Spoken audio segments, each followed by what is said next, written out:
Hi everyone, it's Casey Williams. Back in 2000, Jeep unveiled a concept car called the Varsity. It was more of a soft-roading SUV, what we call now a crossover. And it really kind of hinted at some Jeeps that would come soon that weren't the hardcore off-roaders like a Wrangler. Well, the Varsity became the Compass. And that vehicle always kind of seemed a little unrefined and just a little bit underpowered and just a little bit cheap on the inside. Although when Fiat bought Chrysler, they did some good work on it and really kind of updated it.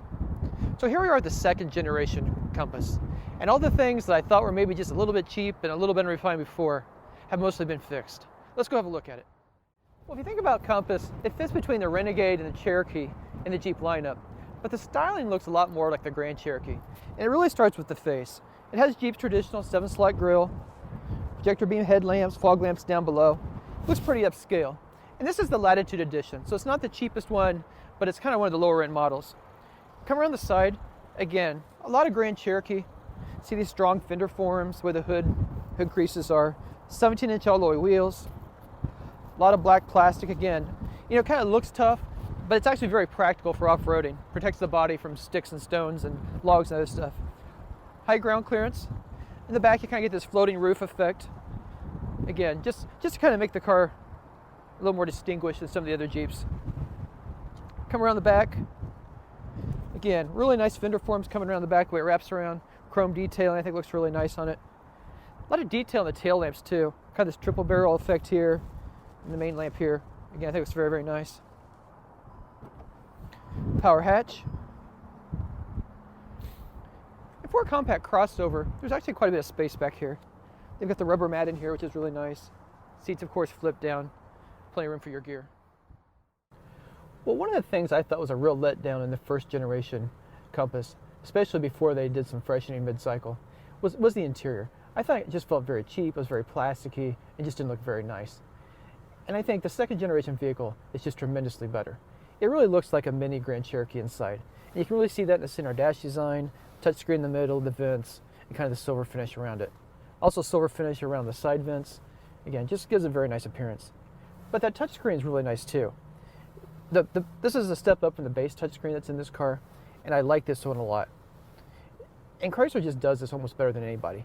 Simple to use icons down below, radio, media player, all that stuff's on that screen, climate control.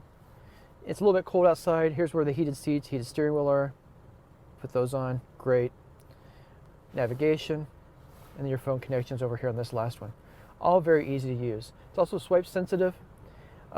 If you don't want to do it with that, there's a proper volume knob, tuning knob, essential functions down below, so you can do it that way, or you can do it by voice. So pretty much however you want to control it, you can. Below that, dual zone automatic climate control.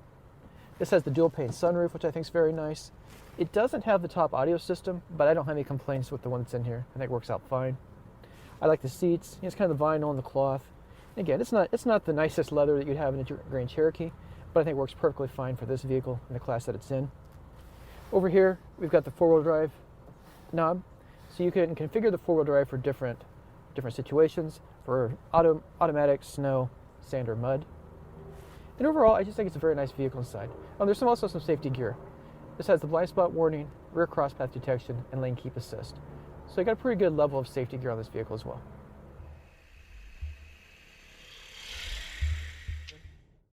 Well, there's exactly one engine available in this vehicle. It's a 2.4-liter four-cylinder, non-turbocharged, delivers 180 horsepower, 175 pound-feet of torque. You can get a manual transmission in the Compass, but we've got the new 9-speed automatic transmission. So that combination works pretty well.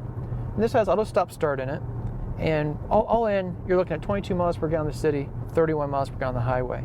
And considering this is four-wheel drive with a lockable four-wheel drive system in it, I think that's a pretty decent fuel economy rating for a car like this. But you know, and I talked about the first generation Compass. It just felt kind of harsh to me, a little bit underpowered. And this is better. This is Fiat based. It's based on European architecture. So, you know, it just feels a little tighter. It just feels like it, you know, goes over the bumps without clunking as much. But it's still, to me, this still isn't as refined as some of the class leaders. You know, if I look at maybe a Volkswagen Tiguan, if I look at some of the Subarus, like a Honda, Toyota, it's maybe just a notch below those. But I think for a Jeep, especially for a Jeep, it feels pretty smooth and refined.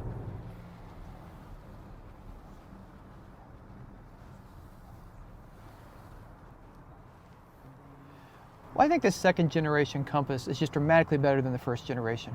You know, the first one just felt kind of cheap to me in many ways, where this one really feels more like a downsized Grand Cherokee than just an upsized compact car with some off-road capability. The interior is much nicer. You know, there's still some room for the chassis to be refined a little bit, and more power is always good, but overall it's a very nice car. So let's talk about price. Well, it starts just over $21,000. This one, as equipped, $32,655. And at that price range, with the equipment it has on it, it's very competitively priced. Next week we'll have another fun car. Until then, storm forward.